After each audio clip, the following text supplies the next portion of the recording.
I'm so glad to see all you beautiful people in here today. We are going to be talking with Lloyd Kaufman, Trauma. I'm seeing some colorful faces. Without further ado, we have Lloyd Kaufman.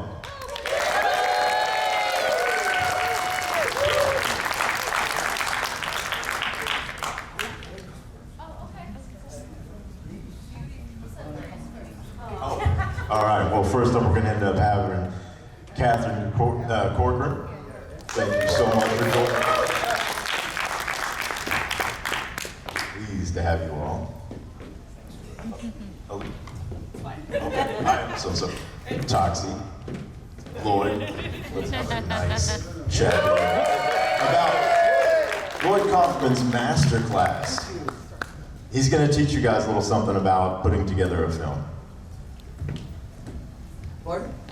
What? Thank you for coming back. I'm pretty sure you're going to be talking. And thank you for Today's of the Dead for inviting us. Only took them about 30 years, but thank you very much. But we cannot start this without making reference to a horrible thing that happened. Tyre Nichols. And here we are all having a lot of good time, Toxie and Goofy and Terrified, Art the Clown, as if nothing's happening. What the hell's wrong? And here's another observation, which I think will not make me very popular, but it's racism. They're also, when the white cops kill and maim people, it takes months to get any kind of video or everything they do to obfuscate it. When the black people kill a black person, bingo, you get transparency. Oh, that's wonderful, transparency. Racism, it's in the system. It's there, it's awful. Anyway, now that I've said a beautiful, happy, I put that up on Twitter. I'm interested to see that. Anyway, did you introduce everybody? You know, Somewhat, but go ahead, Lloyd. This is Annalisa, who I met on a set, something about Guardians of the something. We're both in it. Like the universe or something. Solar system. Yeah, that's protectors and I think the director may have had something to do with Trauma. Catherine Corcoran starred in two of our movies, Return to Newcomb High. Well, it's a two-part movie. The Return to Newcomb High and The Return to Newcomb High. 2 volumes, terrific. And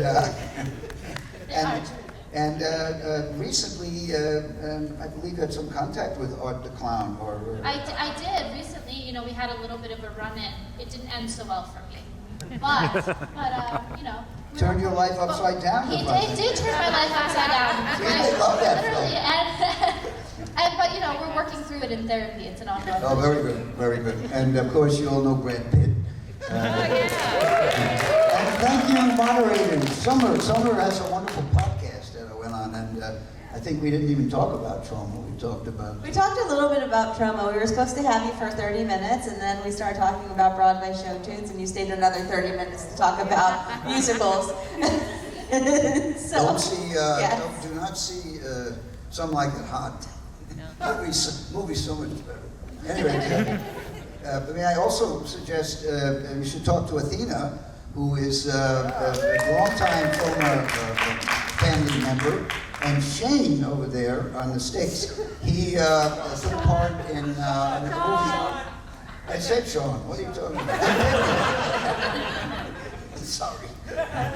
He's involved with the anti-hunting movie that we're making by Ben Johnson, which is almost completed, I think, isn't it? Yeah.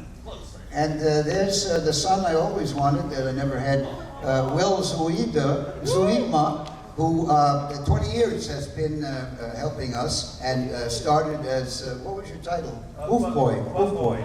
But he's now living here, working on big movies, and has a house, and starting with Trauma. We're good at finding new talent, very good at recognizing, especially, look at Catherine. And who else? James Gunn, Samuel Jackson, Fergie. Marissa Tomei. Pardon? Marissa Tomei. Yeah. Trey Parker. Matt Stone. Thank you. Thank everybody. Leonardo DiCaprio. Hey, Garrett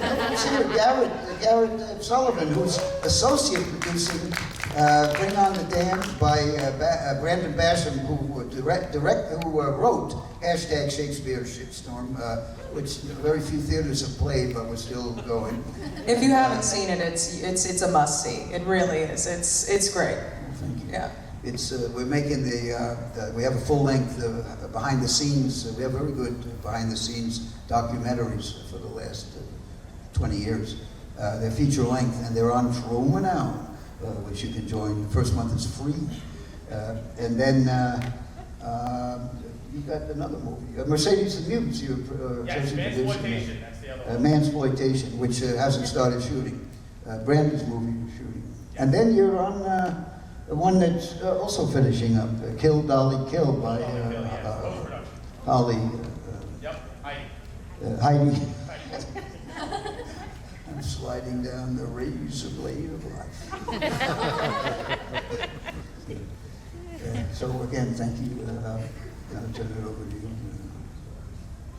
Well, I saw on your IMDb you've been pretty busy, as including with the one of the shirts that they're wearing. Was it Eating Miss Campbell, right? Yeah. Is that what that says? Yes? Yes, stand up. Great cover and shirt, by the way. I want to know more about that project. Well, Liam Regan has volunteered for us for years, I would say 15, At least 10 years. I did a master class, 2 days at Oxford University about at least 10 years ago, and he took a bus for 8 hours, and he was about 12, so I don't know. I put photos of him, very young. Anyway, now we gave him the money to make Eating Mrs. Campbell's. But he came to Albania to be involved with the hashtag Shakespeare Shitstorm. Then he came to New York to continue. He's really, and he was on your movie, both of them. The guy's terrific. And he made another movie earlier called My Bloody Banjo, which you can see on Troma now. Hey there, look. Sexy Sean has the t-shirt. It's on Troma now. It's very, very good. And so now he's got a bigger production, and a lot of people are in it, and Troma people. So I hope you get to see that. It opens in LA February 16th. February 16th through the 18th. And Lemley, Glendale. Glendale. That's great. Glenn and Glendale was a very good movie. That's a while back. That's a transvestite joke. Taylor made a movie, produced a movie in which I got a cameo. What movie was that? Yeah, you forgot. One Must Fall. It's an 80s horror slasher movie. One Must Fall. A very non-trauma movie, but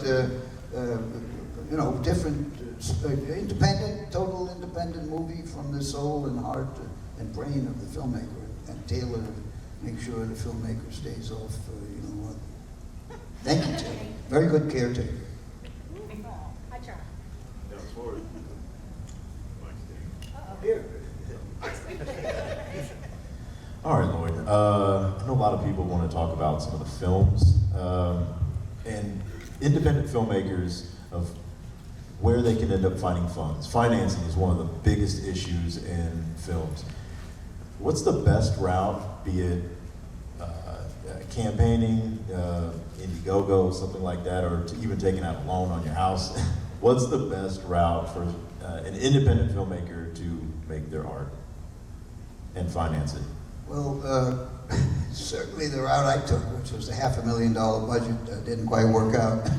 But we got 49 years out of it, and I think the micro budget would be very good for people because the industry is very consolidated, and Warner's and Paramount are really in the Economist, by the way.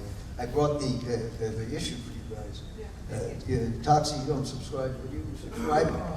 No. There's a good article about Disney, which sort of, it's only four pages, that encompasses what's going on with the majors. So I think Terrifier is a watershed movie, and what is it? The Stinkerama? No, Stinkerama. These are killing the big, what's her name? I can't remember anything. But they were in the theaters killing the big boys.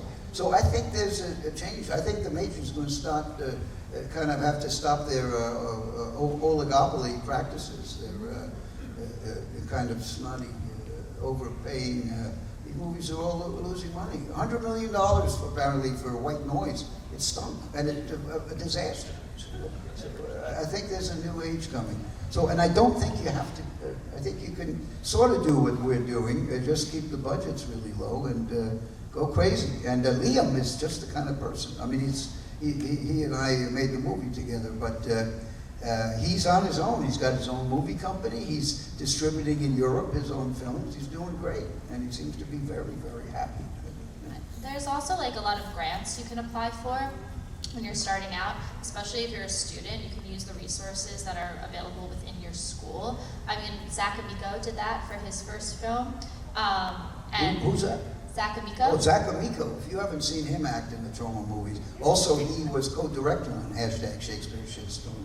He's another major talent, big talent, Super talented comedian. And what he did was he took his senior thesis, and they said, make a short, and he said, I can make a feature for the budget that they budgeted into the program to do this, and he utilized the resources at NYU, and then took it to Troma, who graciously offered to distribute it. And, I mean, I'm telling his story, but that's ways you can go about it. And statistically, genre is a really nice way in because it does, on average, 2.3 times its budget at the box office, which doesn't happen in other genres at all. It's unheard of, and that's because it's kept so low. And you guys go to the theaters to see genre films. Other people do not do that.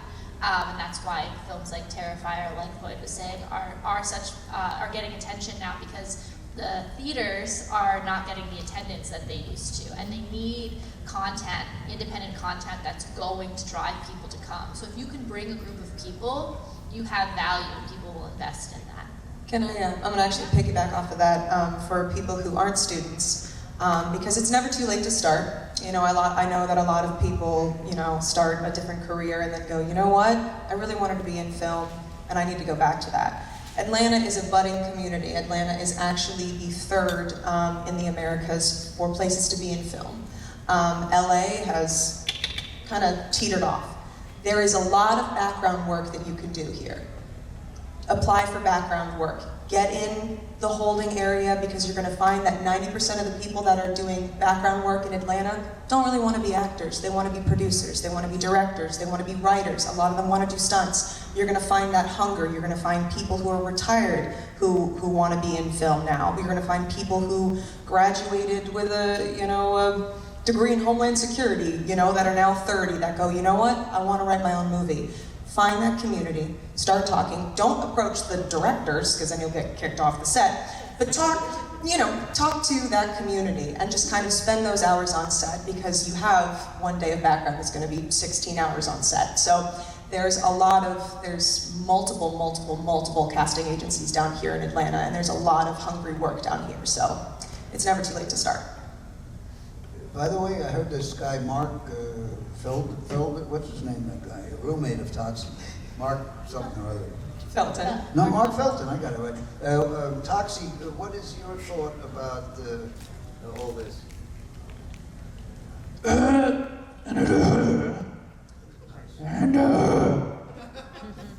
Thank you, Toxie. Yeah, it's really By the way, profound. that's better than anything I said. By the way, Toxie, we don't call them extras on our set, do we? I've been on some big movies, 2 seconds of cameo, as they call it. But I remember on Gamer, specifically in Albuquerque, the extras were really treated almost like cattle. I mean, they were, extra, they had different food, and it was obvious too. And it was disgusting. On our films, we call everybody actor persons. I've written 7 books about movie making. Everybody's called an actor person. Nobody carries the main people's suitcases or whatever. Everybody comes up to the director constantly during production because they don't know that they're not supposed to do that. I don't mind, because they give you good ideas. As long as it's not in the middle of a take. I can get a joke, woo, I'll take it. Pizza Man. A lot of the fans are not exactly in the hedge fund, and they have great senses of humor. Wonderful. They get great input. So you take it from everywhere, but keep everybody equal. We can be socialist, even if it is slightly socialist. Even if Tom Hanks is on set getting $200 million. So what? But see, Lloyd, that's super important that you understand that a lot of the, I guess, the bottom rung, the extras, are kind of treated like cattle. So when you do your productions, you come from that perspective. So you treat everybody equally. You give them the proper food, you give them the proper, time of day, so that they keep coming back. And exactly, yes. Of course, we don't make any money. But Will, here's Will Suidema. 20 years. Can you just say what? He doesn't have to run the Troma or work for Taylor. Taylor runs, of course, the boss. But Will, why? Can you say a little something? Why do you do that? What is it? Come on. Okay. I really, I think you all know kind of what I do.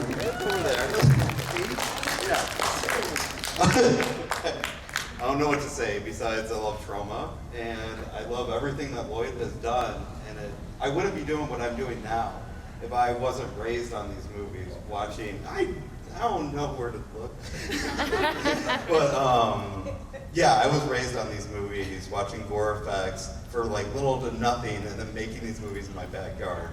And now I'm working on big time productions, doing the same thing that I was doing back then. So What do you do? I do effects makeup. So yeah.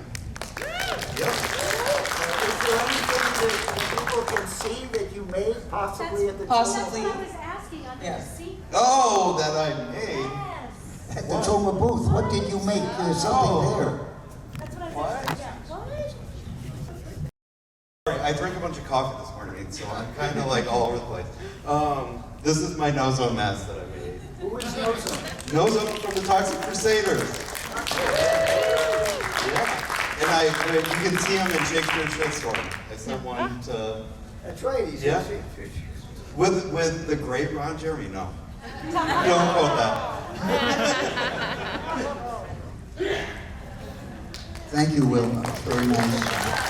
Yeah, the Troma universe intersects. I think we did it on Citizen Toxic. I think were we before Marvel? Or anyway, that's cool. So they keep coming back and having cameos and meeting each other. And Sergeant Kabuki Man NYPD is in Citizen Toxic with many of the Citizen Toxic with many of the other superheroes like Dolphin Man and the Masturbator.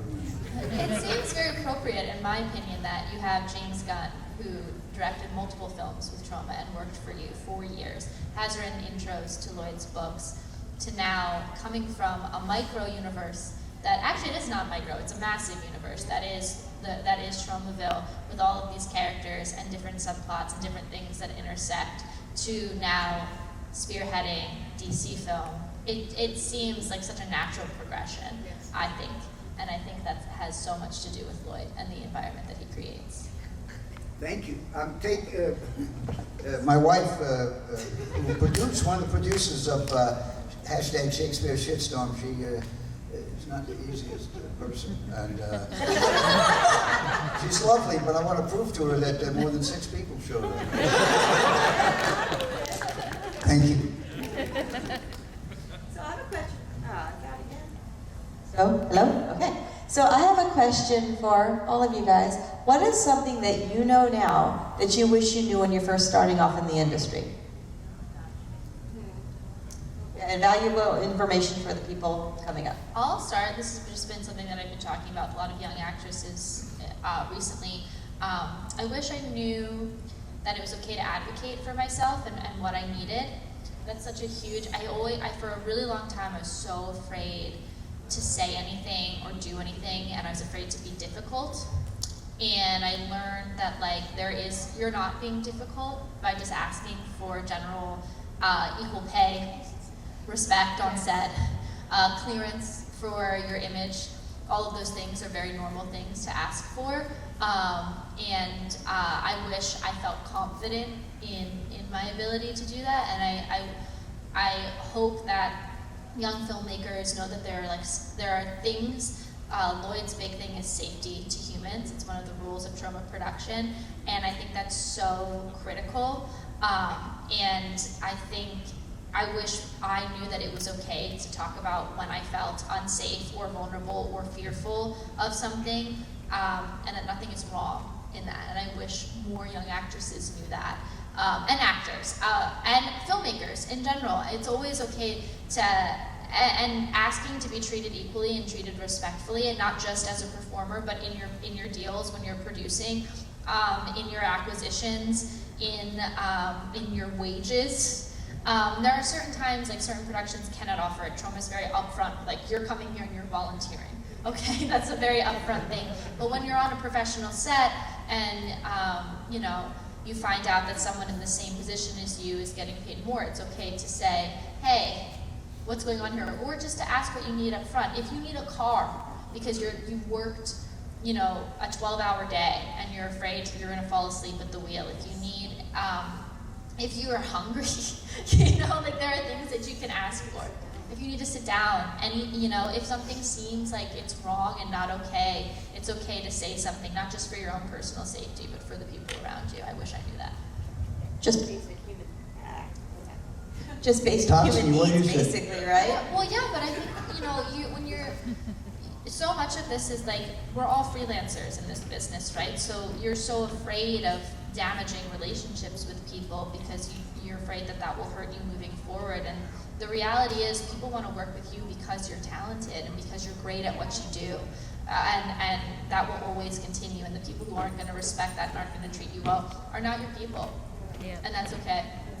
Because there will be your people who will see you and who will build you up and who will always support you regardless. You know, Lloyd is one of those, Lloyd and Pat, his wife, are one of those people for me, you know, and so I don't feel that now at this point in my career, I don't feel like I have to appease everybody, but it took me a really long time to get there and to just trust that the community of people that I'd already established has my back. So know that this community here, they have you know, and they will support you. And I'll say, as somebody who, so I transitioned, I did 20 years of theater, and then I made the decision to switch to film. And it is an entirely different monster. It's a completely different monster. Now, I did what you call make it. I did things on Broadway. I opened for Gladys Knight. I worked with Denzel Washington. And so many times I felt like I could never say no. And I always had to say yes. And I was monitored what I wore, what I said, how I looked like, what I did. And the moment I embarked on my film journey, I realized that that wasn't going to get me anywhere. Being true to who I was is what was going to get me further in this film business. Because it's more about who you know and less about what you do in film. It's completely different. And Lloyd and I hit it off. We had, what, a 10-second conversation? And we were in stitches, laughing, we were dancing with each other. You pulled out your phone and you said, I want to work with you. Because it's that kind of energy that makes a good production. And then, you know, if you're good to work with, but you also kind of set those boundaries, people are going to call you back. People are going to start texting you and say, hey, can you come fill in this week? I just need somebody to do X, Y, and Z. And that honestly for me has really changed my whole mindset. And even though I spent 90% of my life in a different industry, I really don't want to go back now that I've been doing this for about 2 years now. So. That's amazing. What about you, Lloyd? What do you listen to? Look, there's my voice. I would say that really the stereotypical thing is that the path to success is not a straight line. Yeah. You're gonna have days where you hear no's. You're gonna have days where you go, wow, I failed. But you have to understand that everybody went through that. Even though the most successful people like James Gunn had no's, got turned down, was told you're not good. And he continued to pursue, and he continued to climb, and he continued to try. So you're gonna hear no's. You're gonna be told no, you're gonna be told not good enough. You're gonna apply for something or audition for something, and you might never hear back, even if you think that role is perfect for you. Or you wrote something and you think this is perfect, and you send it off, and people go, no, it's not good. Try again. But you have to keep trying, you keep working, you keep pushing. It's stereotypical, I know, but the path to success is not a straight line upwards. It's a mountain to climb. and No continue overnight to climb. success, ever. Hashtag Topsy you mop. Hashtag you mop. Hashtag John I'm gonna hire Toxie as my Nice talk, therapist. and what he said, very, very pertinent, and without a doubt, so wise. But a trauma movie is not fun necessarily. Certainly not fun for me. And it's, you know, we're on a tiny budget, and we're pressured. You know, people are there to make something that will stand out. It's not about the food or the hotel. In fact, tell us a little bit about how you and Paredes were the stars of Return to Newcomb High and Return to Newcomb High. I believe, what were the accommodations like? Accommodations. Where did you stay? We lived in an abandoned funeral home in upstate New York. Yeah. I'll be there too. For about 2 months in the summer, on the floor. We slept in sleeping bags and air mattresses. I'm not exaggerating, 50 people, 1 shower. Multiple bathrooms, 1 shower. But you and Asta had an actual... We did. I will say that it was really respectful because Austin and I, what we were doing at the time, and this is such a huge testament to Lloyd. I wrote about it recently. We were at the time. Gay marriage wasn't legal in the United States, and we were portraying a lesbian relationship. And trauma movies, I always say, are stupid movies for smart people, because they're very aware of what they're brilliant satire. They're very aware of what they're commenting on. And when we were rebooting Return to Newcomb High, we had many conversations about how we were definitely going to make fun of Monsanto. We were going to make fun of so many things that were wrong in this country, but we were not going to make fun of this relationship. We were just going to portray it as an authentic relationship. And it was a really, that's a huge thing, That's important. But it was really a vulnerable thing to do and kind of a scary thing to do at the time. And I was 19. We were portraying some intimate scenes. There was a lot going on there, and because Lloyd was very aware that this might be kind of an intense process, while everybody else had these like big common open rooms, there was one private room, and Austin and I got to share that, and I thought that was very kind. And it's still, I think a lot of times we ended up, all of us, switching out if someone needed a night to themselves and like sleeping in the main room, because it really is a family, but it was a really kind and respectful thing. And when we shot the intimate scene between the two characters, it was, I think, our first day, because Lloyd's talk about make your own damn movie likes to do the tough intimacy and nudity scenes first, if he can, just to get it over with. And Lloyd's wife, Pat, who we talked about, who was at the time the New York State Film Commissioner, came to make sure that everything was okay and sat in on it. And it was such an honor, because at the time, and she still is an incredible woman, she was the most powerful, Variety magazine was calling her the most powerful woman in film. And amidst all of that, amidst everything else she was overseeing in New York City, she came to Trauma to make sure that two young actresses who were going to portray a queer relationship that wasn't legal at the time were going to feel protected.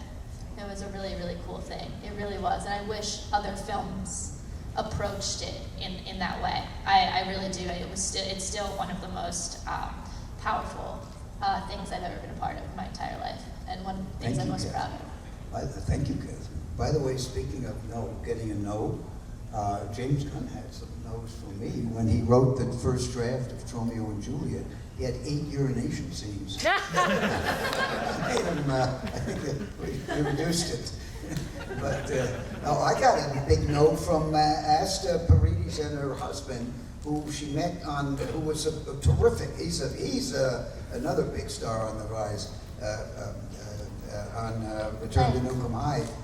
He wrote a script, and I thought it was really good, and I offered to try to produce it, no.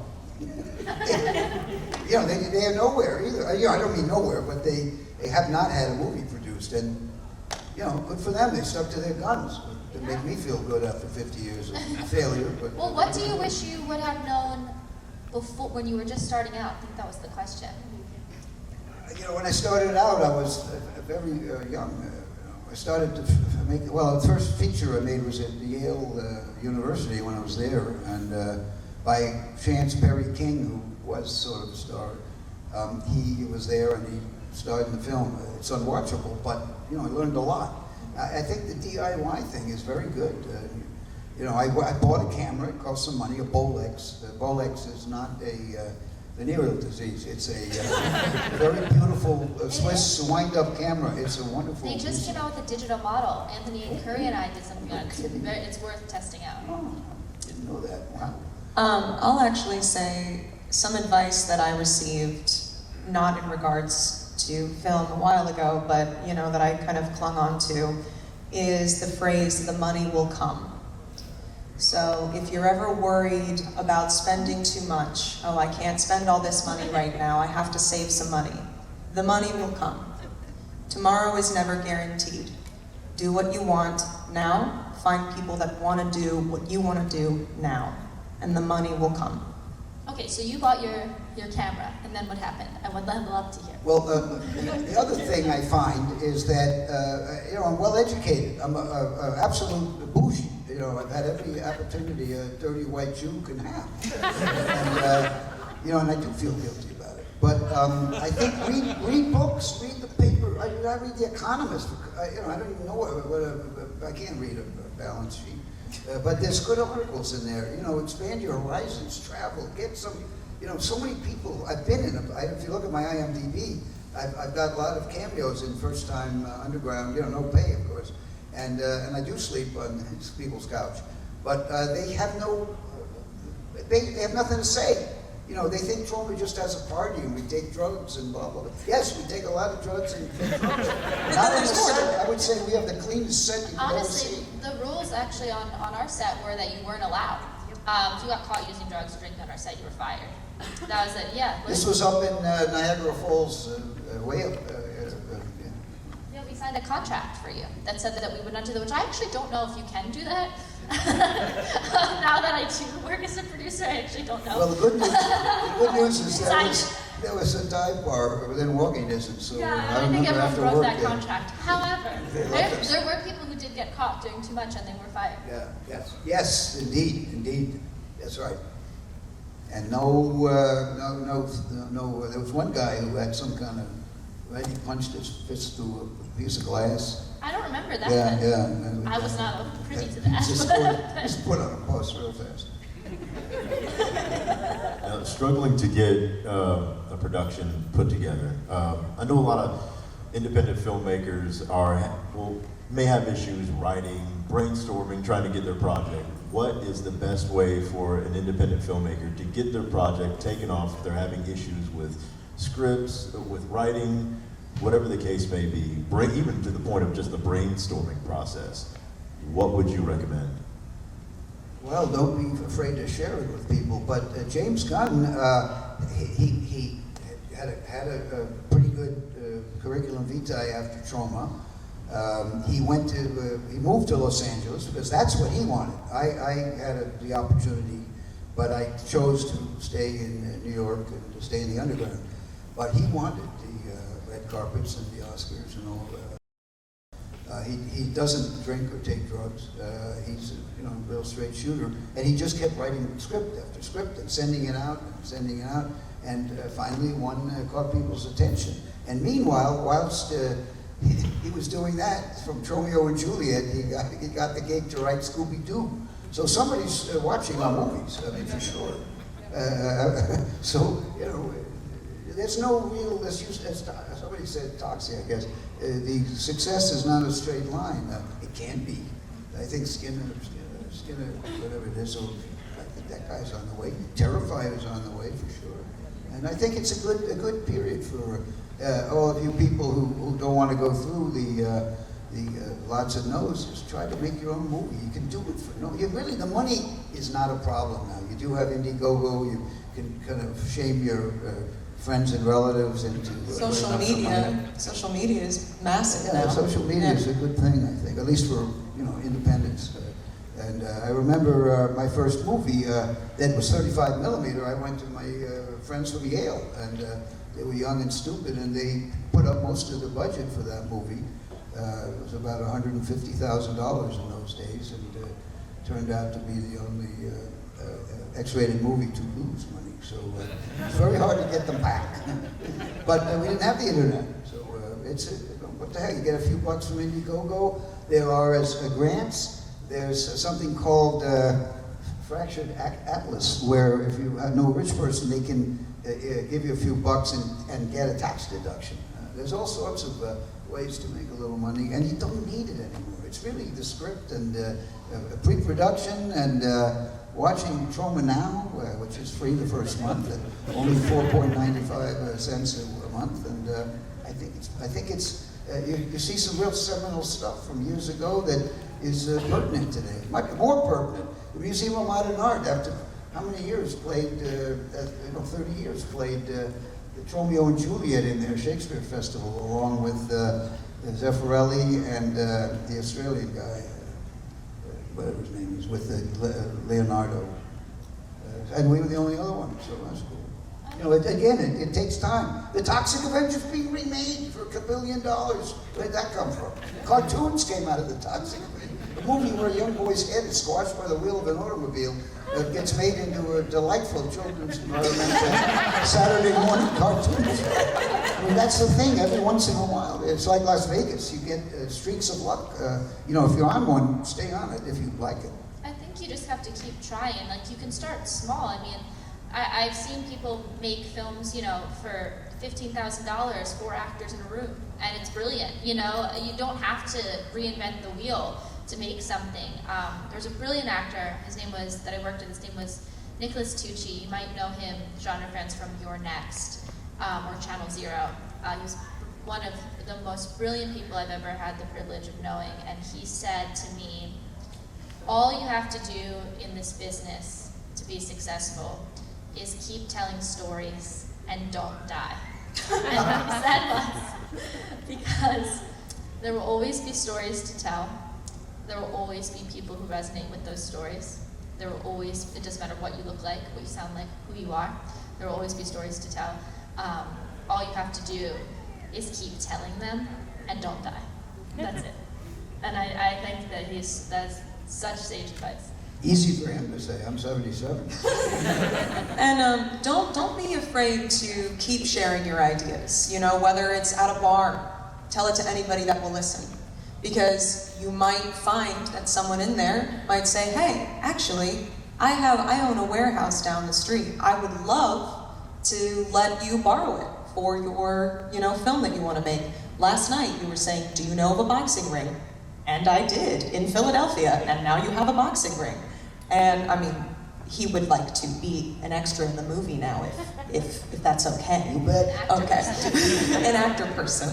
But yeah, I mean, I just filmed a pilot who, we have an investor, this woman who actually applied for the TV series, works for this guy, who went, that sounds awesome. I would love to throw $120,000 at you. Let me just take you all out to a club in Nashville. So I bit the bullet and I went to the club in Nashville. I had to, it was very hard for me to do that. But yeah, I mean, just keep sharing your ideas, because somebody's gonna be interested and somebody's gonna listen. Tox, you have anything to say about that? As far as writing a script, I guess the best thing I can say is, anytime you start something new, you're probably not going to be good at it. Think about it. Even when you were a baby, you try to eat food. We all see babies eat food. They're terrible at it. They suck. The first thing you write might suck. It might. It might be great, but it might suck. Like James Gunn, he wrote Romeo and Juliet. First one wasn't that good, so he told him to go back and rewrite it. Change some things up. If you keep practicing, keep working, keep trying, keep finding new ideas, and keep writing, your writing will get better. If you expect to be great the first time you do something, you're not going to make it in this industry. It's all about perseverance. It's all about keep writing, keep working on your craft, keep pushing forward. I don't want to, I'm not a big fan of the mainstream because the one or two times we've been involved, we didn't come out too well. A lot of lies and cheaters and fuckers. But 99%, in my opinion, of the mainstream, not including all the suits, they're scum of the earth. But the little 1%, John Boyd, James Gunn, his group of stars, terrific. I mean, they love movies, they love drama, they love life. They're real people. You know, they're not there to be looked down on. They're not there for the red carpet or the hookers or the cocaine. They just want to make movies, tell stories, and they're the best people in the world. Eli Roth is a prince. You know, the people here too. All the Bill Moseley and most of the people here, they're wonderful people. So you know, I don't. But for the most part, I haven't. I'm happy. I have plenty of regrets. I'm not Edith Piaf.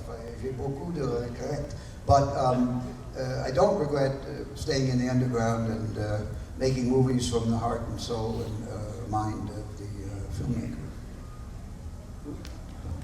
We have just a few more minutes left, but to wrap it up, I wanted to ask you guys, is there something in the industry that you haven't done yet that you would really love to? You go first. I'm okay right now. It's sort of my last hurrah. You know, I'm not direct. I don't think I'll direct another movie unless I get some kind of real wacko script. But I am producing movies by the new directors like Liam and whatever the other movies are, Brandon Lasso. I mean, he did such a good job, Brandon, with the hashtag Shakespeare Shitstorm. He's a good writer. But he's made Fear Town USA, he made Slashening. I produced his Slashening 2, The Final Beginning. I mean, the guy's made some movies, and he teaches also, and he's extremely well read, and you know, fearless. He's a really good guy, and not afraid. And I think that's a lot of what has to be. Mercedes the Muse, she's made about 6 movies, one of which is already on, and I think 2 or 3 of her movies. But Honor Killing is wonderful on Troma Now, and the movie she just made for us, Divide and Conquer. It's her view of feminism, which is a lot more realistic, I think, than what you get on MSNBC. And you know, these are brave people. So you know, I'm honored to be producing for them, and I'm sure that they will all. Heidi Moore in Las Vegas is finishing up Kill Dolly Kill. I mean, she's made Dolly Deadly, which is the first one, and it's on Troma Now. You know, these are movies that may not necessarily be the fruit of the day, but they have something. Because they deal with issues, they deal with emotions, they deal with entertainment. You mix it all together in that kind of a Cuisinart, you're going to get something that's well worth watching, especially on Troma Now, safely and securely. Gosh, there's so You think much. we should take one question, a question from the Yeah, audience? let's Is there do that. time? Yeah, Or let's go. 'Cause there's so much I'd like to do. Yeah, we have time for a quick question. Anyone? if anybody wants to. You guys pick. Yeah, I saw this gentleman over here. And then this over here. Mhm. Yeah. So, Garrett, can you give him the mic? oh, sure. It's your cardio for the day. Good.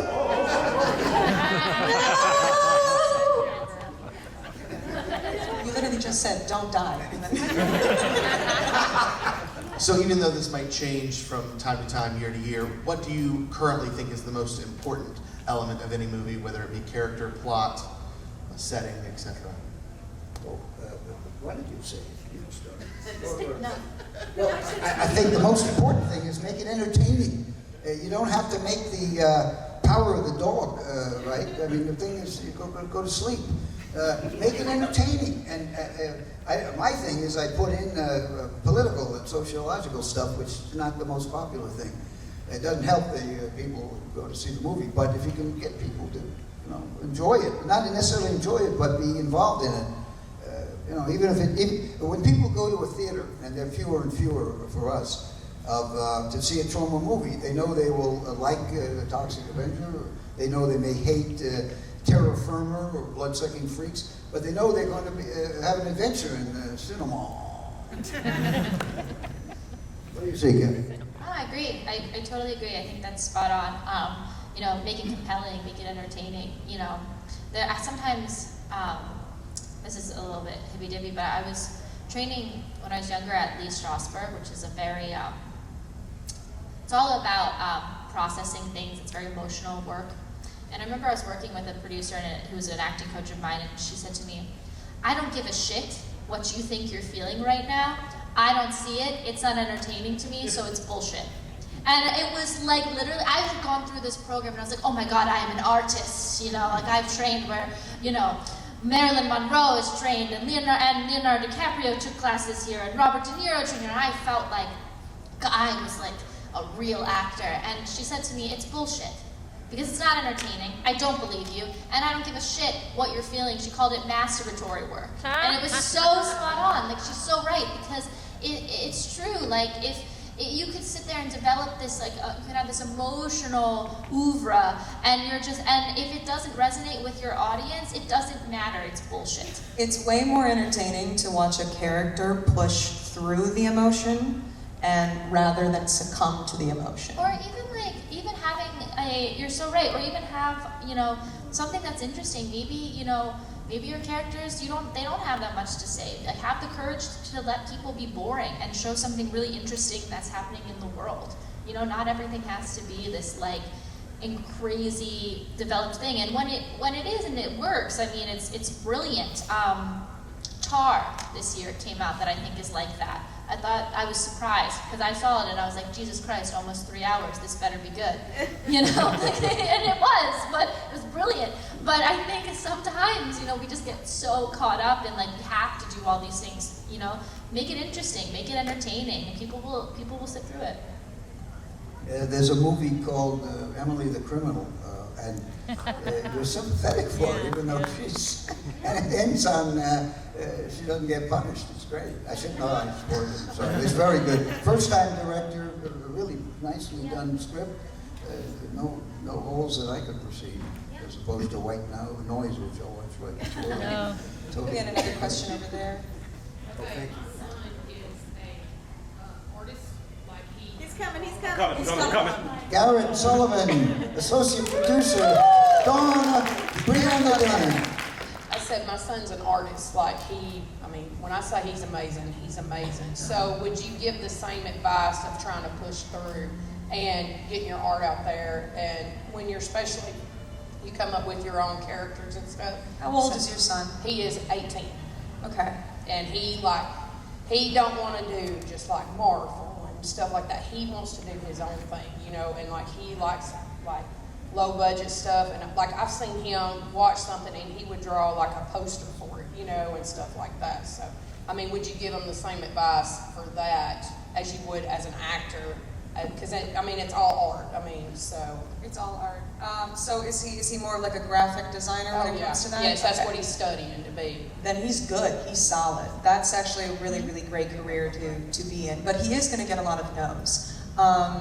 Because it's just what people suggest of, you know, it's not necessarily that you're bad, it's just not what I had in mind for this particular project. But 100%, I definitely would just say keep pursuing it, and if you can find as many different avenues as possible, then I would go from there. That's what we've been trying to do. Like, I will help him research. Mm-hmm. Like, I've researched, I know more about art than I ever thought. Exactly. So I was a child prodigy from a family that didn't do anything. Yeah, I don't do nothing. Exactly. So they kind of had to figure it out throughout the whole thing. Yeah. But you said he's going to school for that? Yeah, and he's applied to the Savannah SCAD? Yeah. That's great. That's fantastic. Just encourage him to branch out into other avenues and just kind of make those networking connections there, because that's something that I wish that I did in college. Going to musical, having a BFA in musical theater, I didn't have the opportunity to work on student films, which actually would have gotten me way further in my film career. We're running out of time, Yeah. I think. Let me wrap it up by telling you one of the big mistakes we made. Troma made a movie called The First Turn On, which was the funniest film we've ever made. It's the most, Michael Hers, my partner of 50 years, it's most of his personality. And we turned down Madonna. We sent people to discotheque to find interesting people. I sent the AD down there, but I went to Cannes, and he brought her back to Troma.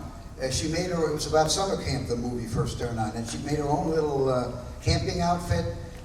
And she said, for some stupid reason, Michael, if anybody's eager to be in a Troma movie and we're shooting, I'd bring them in if they were, really want to be in it. Michael said, no, she looks like a Detroit grandmother. And stupid, but she's obsessed. She was obsessed. She would get there. James Gunn too. They're going to get there, no matter how they do it. So I think you have to have that. You can't just do it for your son. You got to get the kid to really, if he really wants it. I mean, he can be a drone, I suppose, somewhere at Marvel Comics. But if you want to do something special, you really have to be obsessed and just don't stop, and love it, love it, love it, love it, love it. Lyle, love it. You can reach out to, if you're, the artists here. That's one of my favorite parts about of the amazing artists. You can reach out to filmmakers, and a lot of times they will use your work in things. I know Lloyd does that all the time. All the posters and the designs a lot of times are fan-driven. Terrifier does that. A lot of the merchandise is fan-driven, and then, often, again, with these low-budget things, they can't promise much money, but they can promise people are going to wear your design. It's going to be out there, people are going to see it. And I think that's one of the, if you read Lloyd's books, which you absolutely should, every filmmaker should, there's an intro, and I think it is Trey Parker who talks about this. And we discovered him too. Yeah. Cannibal the musical. It's Yeah. Prepubescents can see that with intro. It ought to be on airplane. And he talks about how when they made the film, they were shopping it around, and nobody wanted it. Nobody They would hadn't take finished it. That was the big problem. Nobody would take it. So Lloyd took a meeting with them, and he did lunch, which is what you do in LA, and he went to he took them to a taco stand, which is great. And they're talking, they're eating tacos, and Trey picked up the bill. yeah, which is also better, which is great. And Lloyd said, yeah, I wanna, and you might be able to tell this better than I would, but in Trey's recounting, he says, Lloyd was like, yeah, I love this movie, we're gonna take it, we're gonna distribute it, and they were like, great, how much are we gonna make for it? And Lloyd was like, nothing. And then they looked at him, and he goes, well, I can't offer anything. This is what I can do. And they were like, well, why should we go with you then? And of course, he didn't know that they had no offers, but he said, well, you made the movie because you want people to watch it, right? And he said, well, yeah. And he goes, I can't give you anything, but I can promise you people to watch this movie. And I mean, look at them now. And I really do think if there weren't people like Lloyd Kaufman who did things like that for artists who have nowhere to turn to and no idea what they're doing, and he just says, here's a platform, there wouldn't be some of the greatest filmmakers we have today. Trey Parker is one, James Gunn is another, we could go on and on. I mean, and that's Lloyd, that's 110%. That's about all the time we have for today, though. But thank you guys. And if we didn't get to your question, please go see them and ask them, because I know they want to talk to you guys. From a booth in one of those rooms. Where is it? Well, I know, right? I think we're near Bill Mosley, right across the way. Oh, yeah. And Kane Otter, I right? got lost in that room yesterday. I couldn't find my way out. I'm like, I couldn't find this room. I was like, sound guy Kale. I'm like, I'm so lost. I can't find you. Well, again, thank you for coming, because I know it's a late night around here, and boy, this is wonderful to have such a lovely audience. After Give a round of applause for Lloyd. 50 years, thank you.